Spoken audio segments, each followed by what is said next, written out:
എന്നെ വിളിച്ചപ്പോഴേ മധുഭാസ്കർ പറഞ്ഞു, ഇവിടെ ഇരിക്കുന്നവരെല്ലാവരും നിങ്ങളെപ്പോലെ എല്ലാവരും കോടീശ്വരന്മാരാ, സൂക്ഷിച്ച് കണ്ട് സംസാരിക്കണമെന്ന് പറഞ്ഞായിരുന്നു. ഇത്തരം കൂട്ടായ്മകൾ ഉണ്ടാക്കുന്ന ഒരു ബിസിനസ്സുണ്ട്. ഞാൻ ഇപ്പം അതിന് ഏറ്റവും ഉദാഹരണം വേദിയിലേക്ക് നോക്കിയാൽ മതി. ഞാൻ മീനും മീറ്റും വിറ്റ് വലുതാവാൻ എന്നെ സഹായിച്ചവരിൽ ഒരു കൂട്ടരാണ് ഈസ്റ്റേൺ. എൻ്റെ മീനും മീറ്റും കൂടുതൽ വാങ്ങണമെങ്കിൽ രുചികരമായ കറി പൗഡർ അതിൻ്റെ കൂടെ വേണം. ഞങ്ങൾ ആഹാരമൊക്കെ കഴിച്ച് ഫുള്ളാകുമ്പോഴാണ് നമുക്ക് നല്ല വസ്ത്രം ധരിക്കണമെന്ന് തോന്നുന്നത്. അപ്പോൾ കല്യാണം വേണം. അതായത് എല്ലാ ബിസിനസ്സുകളും നിങ്ങൾ ചെയ്യുന്ന ഓരോന്നും തമ്മിൽ കണക്റ്റഡാണ്. എൻ്റെ അടുത്തിരിക്കുന്നവൻ വളർന്നാൽ എനിക്കും അതനുസരിച്ച് വളർച്ചയുണ്ടാവും. ഫ്രഷ് ടു ഹോം വളരേണ്ടത് ഈസ്റ്റേണിൻ്റെ കൂടി ആവശ്യമാണ്. ഈസ്റ്റേൺ വളരേണ്ടത് ഫ്രഷ് ടു ഹോമിൻ്റെ ആവശ്യമാണ്. എന്ന് പറഞ്ഞതുമാതിരിയുള്ള ഒരു കൂട്ടായ്മയിൽ ബിസിനസ്സിൻ്റെ പല മേഖലകളിൽ നമുക്ക് വളർത്തിയെടുക്കാൻ പറ്റും. അത്തരം പരസ്പരം കൈസഹായത്തോടെ ആരോടും വാശിയും വൈരാഗ്യമില്ലാതെ സ്വന്തമായിട്ട് വേണം വാശി. എനിക്കിന്നതായി തീരണം എന്ന വാശിയിൽ മറ്റുള്ളവരെ സഹായിച്ചുകൊണ്ട് മറ്റ് ബിസിനസ്സുകാരോടൊപ്പം ചേർന്നുകൊണ്ട് വളരാൻ കിട്ടുന്ന വലിയ ഒരവസരമൊരുക്കിയ സമഗ്രയെ ആദ്യമായി ഞാൻ എല്ലാവരുടെയും പേരിൽ അഭിനന്ദിക്കുകയാണ്.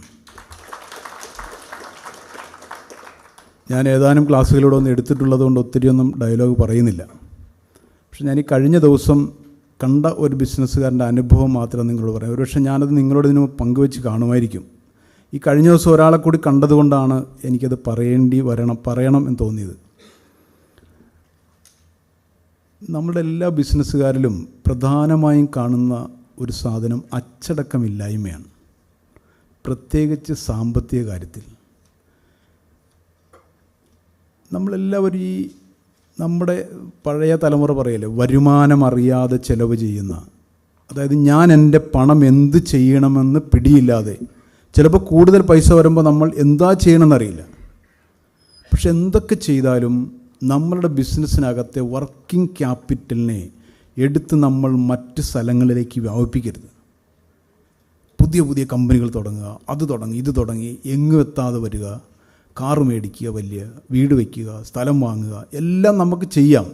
അത് ഈ വർക്കിംഗ് ക്യാപിറ്റലിൽ നിന്ന് എടുത്ത് ചെയ്യുന്നതിനോട് എനിക്ക് വ്യക്തിപരമായി ഒട്ടും അതിനെ അനുകൂലിക്കാൻ എനിക്ക് പറ്റുന്നില്ല. അപ്പോൾ നിങ്ങളുടെ ബിസിനസ്സുകാരെല്ലാവരും പണം ചെലവഴിക്കുന്നതിനെ ഒരു പ്രൊഫഷണൽ മെത്തേഡിൽ നിങ്ങൾ കൈകാര്യം ചെയ്യണം. എന്നെ മിനിഞ്ഞാന്ന് കണ്ടയാൾ വന്നത് പുള്ളിയുടെ കമ്പനിയിൽ ഇൻവെസ്റ്റ് ചെയ്യാൻ പറ്റുമോ എന്നറിയാനാണ് വന്നത്. അപ്പോൾ ഞാൻ അദ്ദേഹത്തിൻ്റെ കഥകൾ ചോദിച്ചപ്പോൾ ഒരു ബിസിനസ്സുകാരൻ ഒരിക്കലും ചെയ്യരുതാത്ത കാര്യങ്ങളാണ് മുഴുവൻ ചെയ്തിരിക്കുന്നത്. ഇപ്പോൾ പുള്ളിയുടെ ആവശ്യം എന്താണെന്നറിയോ, നാട്ടിൽ അത് തുടങ്ങി ഇത് തുടങ്ങി കുറേ സ്ഥലം മേടിച്ചു. പുള്ളിക്കിപ്പോൾ നാട്ടിലെ ഗമ നിലനിർത്തണമെങ്കിൽ എവിടുന്നേലും പൈസ വേണം. ബാങ്കുകളൊന്നും കൊടുക്കാൻ തയ്യാറാകുന്നില്ല. ലോൺ ഉള്ളതിനെ കൂട്ടാൻ ബാങ്ക് തയ്യാറാകുന്നില്ല. ഉള്ളത് തന്നെ കുറയ്ക്കാൻ ബാങ്ക് ശ്രമിച്ചുകൊണ്ടിരിക്കുന്നു. അപ്പോൾ വേറെ നിവൃത്തിയില്ല. അതിൽ കുറച്ചെനിക്ക് തോന്നി അതൊരു ദുരഭിമാനത്തിൻ്റെ കൂടി ഫലമാണ്. ചില ബിസിനസ് എന്നോട് പറഞ്ഞപ്പോൾ അത് ഒരു കാരണവശാലും ലാഭത്തിൽ അദ്ദേഹത്തിന് കൊണ്ടു നടക്കാനേ ആവില്ല. നമുക്കങ്ങനെ ഏതെങ്കിലും ഒരു ഘട്ടത്തിൽ ഞാൻ തുടങ്ങിയതിനെ ലാഭകരമായി മുന്നോട്ട് കൊണ്ടുപോകാനാവില്ല എന്ന് നോക്കിയാൽ കണ്ടാൽ നിങ്ങൾ ആ സെക്കൻഡിൽ അത് ക്ലോസ് ചെയ്യണം. ഒരു ദുരഭിമാനം വയ്ക്കരുത്. ഏറ്റവും നല്ല ഉദാഹരണം റിലയൻസ്. എത്രയോ പമ്പുകൾ തുടങ്ങി, അവരത്രയും പൂട്ടിക്കളഞ്ഞു. നമ്മളുടെ കയ്യിൽ നിന്ന് പണം പോകും. എൻ്റെ മാനേജ്മെൻറ്റിൻ്റെ കുഴപ്പമാണെങ്കിൽ പുതിയ മാനേജരെ വെച്ച് പുതിയ മാനേജ്മെൻറ്റ് രീതിയിൽ നിങ്ങൾ പരീക്ഷിച്ചോളൂ. പക്ഷെ അതും രക്ഷപ്പെടില്ല എന്ന് കണ്ടാൽ ഒരു ദുരഭിമാനവും വയ്ക്കാതെ അതപ്പോൾ ക്ലോസ് ചെയ്യണം. എൻ്റെ നാട്ടിലൊരു ബസ് ബിസിനസ് ചെയ്ത ഒരാളുണ്ട്. സെൻറ്റ് മാർട്ടിൻ എന്നായിരുന്നു ആ ബസ്സിൻ്റെ പേര്. ഞാൻ ഇപ്പോഴും ഓർക്കുന്നുണ്ട്. ആദ്യത്തെ ബസ്. അത് കഴിഞ്ഞ് അയാൾക്ക് 5-8 ബസ്സായി. അങ്ങനെ പുള്ളി നാട്ടിലെ വലിയ ബസ് മുതലാളിയായി. കുറേ കഴിഞ്ഞതെല്ലാം നഷ്ടം വന്ന് എല്ലാ ബസ്സും വിറ്റ് അവസാനം സെൻറ്റ് മാർട്ടിൻ മാത്രമായി. അപ്പം ഞാൻ ആ ചേട്ടനോട്, ചേട്ടാ നിങ്ങൾക്ക് അത് വിറ്റുകൂടെ, എന്നിട്ട് നിങ്ങൾക്ക് വേറെ എന്തെങ്കിലും ചെയ്തില്ല. ഏക്കർ കണക്കിന് സ്ഥലമുണ്ട് നാട്ടിൽ, അത് ഓരോ വർഷവും ഓരോ ഏക്കർ വിറ്റ്. എനിക്കും കിട്ടിച്ചിട്ട് സ്ഥലം. അപ്പോൾ പുള്ളി എന്നോട് പറഞ്ഞ വാചകം, എൻ്റെ മകനേക്കാൾ എനിക്ക് ജീവനാണ് എൻ്റെ സെൻറ്റ് മാർട്ടിൻ എന്നാണ് പറഞ്ഞത്. ഇപ്പോൾ സെൻറ്റ് മാർട്ടിനും ഇല്ല, മകനും ഇല്ല, അപ്പനൊറ്റയ്ക്ക് വേറെ സ്ഥലത്ത് താമസിക്കുക. അതുകൊണ്ട് ഞാനിത് പറഞ്ഞത്, നമ്മൾ ദുരഭിമാനം ഒരു ബിസിനസ്സിലും നമ്മൾ വെച്ച് പുലർത്തരുത്. നമുക്ക് മുതലാവുന്നില്ല, ഇത് മുന്നോട്ട് പോയാൽ എനിക്ക് നഷ്ടമേ ഉണ്ടാക്കുമെന്ന് തോന്നിയാൽ ആ പോയിന്റിൽ വെച്ച് അത് ക്ലോസ് ചെയ്തിരിക്കണം. അതുപോലെ തന്നെയാണ് സാമ്പത്തികം കൈകാര്യം ചെയ്യേണ്ടത്.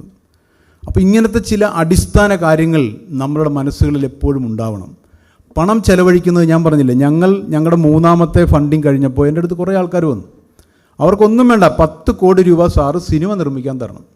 സാറിന് 100 കോടി കിട്ടും, 200 കോടി കിട്ടും, 500 കോടി കിട്ടും. ഇതിങ്ങനെ പറഞ്ഞുകൊണ്ടിരിക്കുക എന്നോട്. നടന്മാരുടെ പേരൊക്കെ പറഞ്ഞു, സംവിധായകരുടെ പേര് പറഞ്ഞു, എന്നിട്ടും വീഴാഞ്ഞിട്ട് നടിമാരുടെ പേര് പറഞ്ഞു. ഇപ്പം ഇതെല്ലാം പറയുന്നതിനാണ്. ഇത് ഞാൻ അവരോട് ചോദിച്ചു, ഞാൻ നിനക്ക് 10 കോടി രൂപ തന്നാൽ നീ ഇതെന്ത് ചെയ്യണം എന്ന് പറയാൻ എനിക്കറിയുമോ? ഞാനൊരു കസേരയിലിരിക്കും, നീ ചെയ്യുന്നത് കണ്ടുകൊണ്ടിരിക്കാനേ പറ്റൂ. അപ്പോൾ എനിക്ക് പറഞ്ഞു കൊടുക്കാൻ അറിയാൻ വയ്യാത്തൊരു കാര്യത്തിൽ ഞാൻ പണം മുടക്കിയാൽ നമ്മൾ ആരുടെയൊക്കെയോ ചെയ്ക്കലിൻ്റെ പുറകെ നമ്മൾ പോകേണ്ടി വരും. അതിനു പകരം നമ്മൾ മുടക്കുന്ന ഓരോ പണവും ഓരോ പൈസയും എങ്ങനെയാണ് ചെലവഴിക്കേണ്ടത്, ഏത് വിധത്തിൽ ചെലവഴിച്ചാലാണ് എനിക്ക് ലാഭം കിട്ടുന്നതെന്ന് വ്യക്തമായ ബോധ്യം ഉണ്ടാകുന്ന മേഖലകളിൽ വേണം നമ്മൾ പണം ഇറക്കാൻ. ഒപ്പം തന്നെ നിങ്ങൾ കോടീശ്വരന്മാരായെന്ന് പറഞ്ഞുകൊണ്ട് ഞാൻ നീട്ടുന്നില്ല, പെട്ടെന്ന് പറയാം. ഇപ്പം നമ്മുടെ നാട്ടിൽ ഇൻവെസ്റ്റ്മെൻ്റ് എന്ന് പറയുന്നൊരു സാധനം നടക്കുന്നുണ്ട്. പ്രവാസികളൊക്കെ ഇവിടെ ഉണ്ടെന്ന് പറഞ്ഞു അല്ലേ? ഉണ്ടല്ലോ അല്ലേ? ഉണ്ട്. പ്രവാസികളൊക്കെ പൊതുവേ ഇൻവെസ്റ്റ്മെൻറ്റ് ചെയ്യുന്ന എവിടെയാണെന്നറിയോ? അവരിപ്പോഴും പരമ്പരാഗത രീതിയിലാണ് ഇപ്പോഴും ഇൻവെസ്റ്റ് ചെയ്യുന്നത്.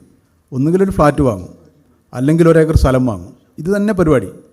നിങ്ങളൊന്ന് ആലോചിച്ച് നോക്കിയേ, എറണാകുളത്ത് നിങ്ങൾ ഏതെങ്കിലും ഒരു ഫ്ലാറ്റിൽ മുടക്കിയ പണം അന്ന് ഇന്ത്യയിലെ ഏതെങ്കിലും, ഞാൻ പറയാൻ വരുന്നത് മാറ്റി നിർത്തിക്കോ, ഏതെങ്കിലും ഒരു ഷെയർ മാർക്കറ്റിൽ മുടക്കിയത് ഇന്ന് അതിൻ്റെ പണം എത്രയാണെന്നറിയോ?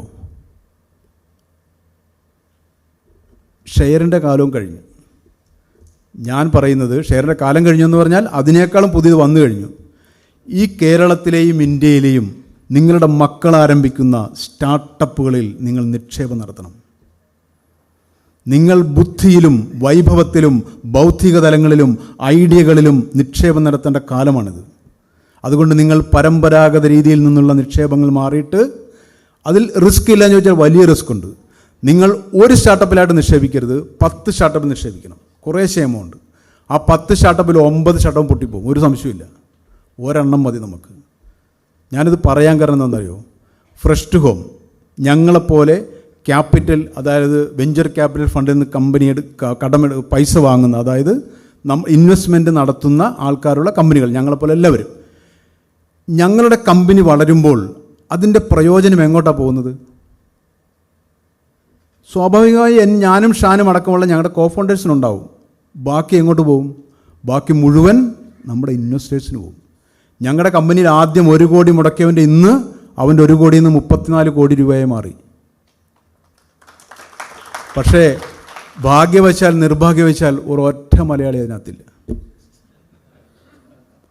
എന്തുകൊണ്ടെന്നറിയോ? നമ്മളൊരു പൈസ മുടക്കാൻ ഒരു സ്റ്റാർട്ടപ്പിലേക്ക് ചെല്ലുമ്പോൾ ആദ്യത്തെ ചോദ്യമുണ്ട്, അപ്പോൾ അടുത്ത മാസം എനിക്കെന്ത് കിട്ടും?